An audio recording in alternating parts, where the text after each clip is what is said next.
আসসালামু আলাইকুম ওরহমতুল্লাহ। ছোট্ট একটি কথা বলার জন্য আসলাম। ঠিক কথা হচ্ছে, প্রধানমন্ত্রী বাংলাদেশ থেকে চলে গিয়েছে, কিন্তু তিনি কিন্তু এই 15 বছরে যে একটা দুষ্টু জাতি, ঠিক আছে, একটা অসৎ জাতি তৈরি করে গেছেন 15 বছরে। এই যে যারা জুয়া খেলে, ঠিক আছে, তারপর হচ্ছে টোকাই বস্তিতে থাকে, ঠিক আছে, এদের জন্য যদি সুশিক্ষা ব্যবস্থা করে যাইতেন, তাহলে তিনি যাওয়ার পরও এখন একটা আমরা ভালো সমাজ পাইতাম।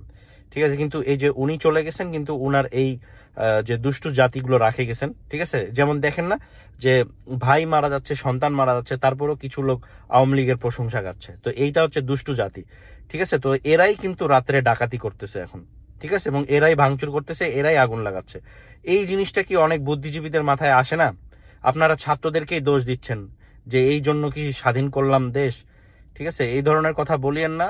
সবাই আবারও সহযোগিতা করুন ছাত্রদেরকে। যার যার এলাকায় আপনারা কমিটি গঠন করুন, ক্লাব তৈরি করুন, এবং আপনারা এলাকার গ্রামবাসীদেরকে আপনারা নিরাপত্তা দেন। ঠিক আছে, এটাই হবে এখন সব থেকে বড় কাজ। ধন্যবাদ।